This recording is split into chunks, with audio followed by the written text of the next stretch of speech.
கொஞ்சம் சாப்பிட்றவங்க குண்டாகவும் நிறைய சாப்பிட்றவங்க ஒல்லியாகவும் இருக்கிறது ஏன் தெரியுமா? வாங்க அதனை பற்றி இந்த பதிவில் விரிவாக பார்க்கலாம். ஒல்லியாக இருப்பவர்களை விட குண்டாக இருப்பவர்களுக்கு உணவில் அதிக ஆர்வம் இருப்பதில்லை என்பது உங்களுக்கு தெரியுமா? யு.ஜி.ஆர் தலைமையிலான முதல் ஆராய்ச்சி உடல் பருமன் மற்றும் உணவு சீர்குலைவு ஆகிய இரண்டிற்கும் இடையில் உள்ள ஆபத்து பழக்கவழக்கங்களின் தொகுப்பை அடிப்படையாக கொண்டிருக்கும் இனிப்பு உணவு குறிப்புகளுக்கு இளம் பருவத்தின் உணர்ச்சிகளைப் பற்றி ஆராய்ச்சியில் இறங்கியது.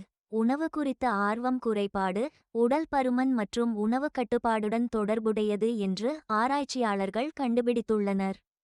கிரானடா பல்கலைக்கழகம் யு.ஜி.ஆர் தலைமையில் நடத்தப்பட்ட இந்த ஆய்வின் அறிக்கை food quality and preference food quality and preference என்ற பத்திரிகையில் வெளியிடப்பட்டுள்ளது.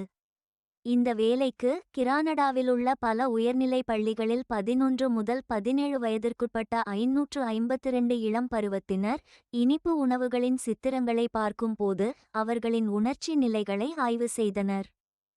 டயட் அவர்களின் ஆய்வின் மூலம் அறியப்பட்ட செய்தி என்னவென்றால், பல்வேறு வகையான உணவு கட்டுப்பாடுகள், பல்வேறு வகையான டயட், அடிக்கடி டயட் இருப்பது, காலை உணவை தவிர்ப்பது, அடிக்கடி குறைவாக உணவு உட்கொள்வது போன்ற பழக்கம் உள்ளவர்கள், உடல் பருமன் உள்ளவர்கள், ஆரோக்கியமற்ற பழக்கவழக்கம் அதாவது புகைப்பிடிப்பது, போதுமான தூக்கம் இல்லாதது போன்றவை உள்ளவர்கள் ஆகியோர் உணவின் மீது அதிக ஆர்வம், ஈர்ப்பு, விருப்பம் ஆகியவை இல்லாமல் இருக்கின்றனர்.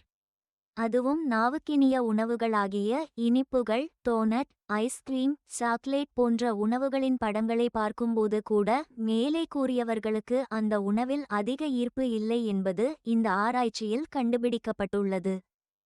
தங்கள் உடலின் மீது அதிருப்தி உள்ள இளம் பருவத்தினருக்கு ஆபத்தான உணவு பழக்கம் வளரும் வாய்ப்புகள் அதிகம் உள்ளது.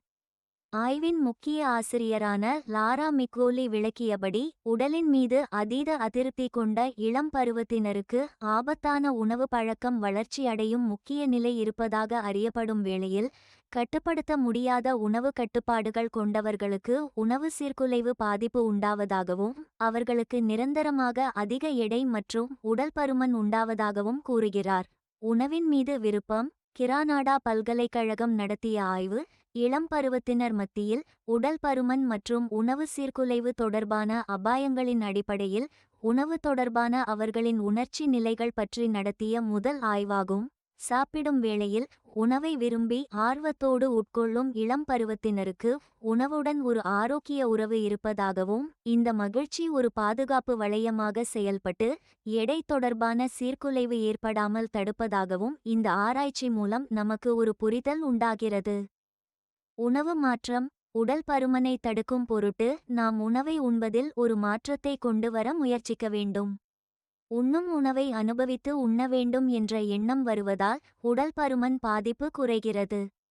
மெதுவான உணவு இயக்கம் ஒரு ஆரோக்கியமான உணவு பழக்கத்திற்கு கருவியாக உள்ளது என்று மிக்கோலி கூறுகிறார்.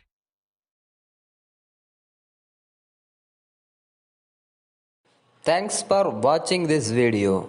Please subscribe our channel. Thank you.